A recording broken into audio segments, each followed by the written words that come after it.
नमस्कार dear students, आज हम सब रिंग के कुछ क्वेश्चन सॉल्व करेंगे जो कि परीक्षा की दृष्टि से इम्पोर्टेंट है। चलिए देखते हैं। क्वेश्चन है हमारे पास, if R is a ring, if R is ring such that a square equal to a for every a belongs to R, prove that. First है ए plus A equal to zero for every a belongs to R, each element of R is its own additive inverse. दूसरा है a plus B equal to zero, a equal to b, b belongs to R. Third है r is a commutative ring. ये तीन चीज हमको proof करना है और दिया है हमारे पास एक रिंग है और उसमें एक दिया हुआ है a square equal to a। चलिए देखते हैं। फर्स्ट है a plus A equal to zero, इसको हम लोग प्रूफ करके देखते हैं। a प्लस ए, ये हमारे क्वेश्चन में दिया हुआ है r is own additive inverse. ये खुद का इनवर्स a प्लस ए।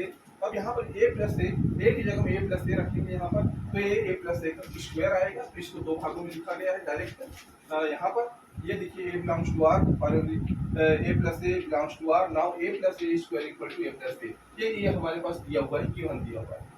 अब इसको लिखते हैं आगे हम a प्लस ए लिख सकते हैं इसको हम लोग। a प्लस ए का होल स्क्वायर को दो भागों में तोड़कर इक्वल टू a प्लस ए।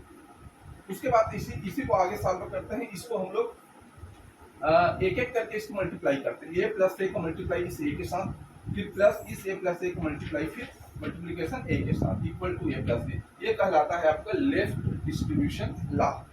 उसके बाद इसी को आगे सॉल्व करेंगे। आगे सॉल्व करते हैं, देखते हैं। अब इधर से हम लोग मल्टीप्लाई करते हैं इसको, a square plus a square, इधर फिर इधर से a square plus a square equal to a plus a. इसको कहते हैं हम लोग राइट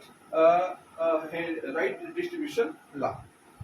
तो ये इस प्रकार से मल्टीप्लाई कर दिए इसको, राइट तरफ से करके इसको मल्टीप्लाई किए, तो ये राइट डिस्ट्रीब्यूशन लॉ कहलाता है। अब इसको देखते हैं। ए स्क्वायर इक्वल टू ए हमारे पास दिया हुआ है, ए स्क्वायर इक्वल टू ए, उसके जगह पुट कर दिए, स्क्वायर जगह में ए रख दिए, ए स्क्वायर जगह में ए, यहाँ भी ए स्क्वायर जगह में, यहाँ भी ए स्क्वायर जगह में ए इक्वल टू ए प्लस ए हमारे दिया हुआ है क्वेश्चन। इसके बाद क्या करते हैं हम लोग, a plus A equal to A plus a zero. ये a plus zero equal to a होता है। ए प्लस जीरो मतलब ए की जगह में हमको ए प्लस जीरो रखना है, तो जहां जहां ए है वहां की जगह में ए प्लस जीरो रखेंगे। इस प्रकार से कंडीशन यहाँ पर दिया है, क्योंकि इसको ए माना गया है तो ए plus zero equal to a होता है, तो ये इस टर्म्स को बदला गया है।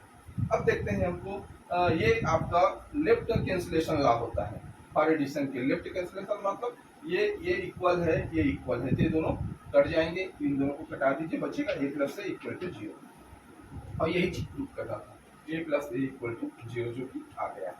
तो इसके लिए कुछ बेसिक जो लॉ है इसको हमको जानना है। दूसरा है आपका ये वाला, a plus B equal to zero, तब ए इक्वल टू बी हमको प्रूफ करना है, जहाँ पर बी बिलोंग्स टू आर है। इसको कैसे करते हैं, we have just proof that a plus A equal to zero. हमने यहाँ पर प्रूफ किया है ए plus A equal to zero. इसी को लेते हैं ए plus A equal to zero. अब यहाँ से देखें, ए की जगह में हम लोग बी, क्योंकि दिया हुआ है question A equal to B है, तो ए की जगह में हमने बी रख दिया, a plus B equal to zero. ये लिखेंगे तो ए हो जाएगा a plus B equal to A plus a, और a plus A equal to zero होता है। ए plus A equal to zero कहाँ से, ये a plus B equal to zero की जगह में ए प्लस ए रख दिया, क्योंकि यहाँ पर ये दिया हुआ है ए plus A equal to zero हमने प्रूव किया है। अब बी इक्वल टू ए आ गया, कैंसिलेशन ला करेंगे तो हम लोग बी इक्वल टू ए, यहाँ से ए कट जाएगा, ये वाला ये बी से ये वाला ए कट जाएगा, ये लेफ्ट कैंसिलेशन लॉ से, तो बचेगा बी और ये बचेगा A, B equal to A. तो ये आपका प्रूफ हो गया सेकंड वाला, B A plus B equal to.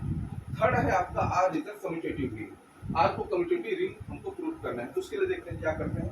हमारे पास दिया है वी है ए प्लस बी का whole square equal to A plus B. ये हम लोग मान के चलते हैं, ए प्लस बी का होल स्क्वायर, इसके जगह में ए प्लस बी रखते हैं equal to A plus B. अब देखो यहाँ पर से ए प्लस बी को ए से मल्टीप्लाई, ए प्लस बी को ए से मल्टीप्लाई, ए प्लस बी को बी से मल्टीप्लाई, ए प्लस बी को बी से multiply equal to A plus B. ये कहलाता है आपका लेफ्ट डिस्ट्रीब्यूशन लॉ। इसके बाद आगे क्या करते हैं, इसको मल्टीप्लाई करते हैं राइट हैंड से, तो ए स्क्वायर और बी का बी ए हो जाएगा, फिर इसका ए बी हो जाएगा, फिर ये plus B square equal to A plus B. ये कहलाता है राइट डिस्ट्रीब्यूशन लॉ। केवल हम लोग मल्टीप्लाई किए हैं। अब यहाँ पर देखो, यहाँ से हम लोग आगे करते हैं ए प्लस बी ए और क्योंकि ए स्क्वायर की जगह में ए रखना है, तो जहां जहां ए स्क्वायर है वहां ए और बी स्क्वायर की जगह में बी रखना है। तो यहाँ से ए स्क्वायर की जगह में ए रखे, फिर बी स्क्वायर की जगह में बी रखे, तो ये आ गया आपका equal to A plus b. तो ये हो जाएगा a plus b plus a b. अब इन दोनों को ए प्लस बी को एक साथ लिख लिए, बी ए और ए बी को एक साथ लिख लिए, equal to A plus b plus zero होता है। इसको हम कर सकते हैं, a equal to A plus b आएगा, जहाँ से a plus zero equal to a का हम देख चुके हैं यहाँ पर ये वाला कंडीशन, वहाँ से हम इसको लिख सकते हैं। इसको कहते हैं बाई कम्यूटेटिव या एसोसिएटिव ऑफ एडिशन। तो ये एसोसिएटिव ऑफ एडिशन करके इसको कर सकते हैं, आगे पीछे जोड़ते हैं, तो ये आपका एसोसिएटिव में या साचार नियम के अंतर्गत इसको फॉलो करता है। अब इसको देखते हैं, यहाँ से भी देख लो, यहाँ देख लो, ये left cancellation law, a plus b बराबर कट जाएगा, ये बचेगा b A plus a b, तो b A plus a B equal to इधर जीरो बच गया। अब यहाँ से b A plus a B equal to zero. अब पार्ट टू में देखते हैं, पार्ट टू में क्या बोल रहा है, ए plus B equal to zero, जहाँ ए इक्वल टू बी है तो ए की जगह में बी रख दो, तो ए की जगह में हम लोग बी रख दो या बी की जगह में ए रख दोगे, तो इस प्रकार करोगे तो ये आ जाएगा a B equal to b a. तो इसको हम लिख सकते हैं a B equal to b a. ये आया है पार्ट टू से हमारा, यहाँ से पार्ट टू के इस कंडीशन से, यहाँ से a plus B equal to zero से। तो इस प्रकार ये हो जाएगा आपका a B equal to b a, जो कि एक कम्यूटेटिव बताता है, क्रम बदला हुआ है। देख लीजिए इसको, ए बी और यहाँ बी ए, इसका क्रम बदला हुआ है, इसी को प्रूव करना था हमको थर्ड में आ लीजिए कम्यूटेटिव रिंग। तो ये तीन प्रकार के क्वेश्चन है जो कि इम्पोर्टेंट है, आप थोड़ा सा इसको देख लीजिएगा और अभ्यास कर लीजिएगा, इसका प्रैक्टिस कर लीजिएगा, परीक्षा में ये लास्ट टाइम पूछा भी गया था। इस प्रकार वीडियो लेक्चर यही समाप्त होता है। नेक्स्ट वीडियो लेक्चर में आपसे फिर मिलेंगे। Thank you.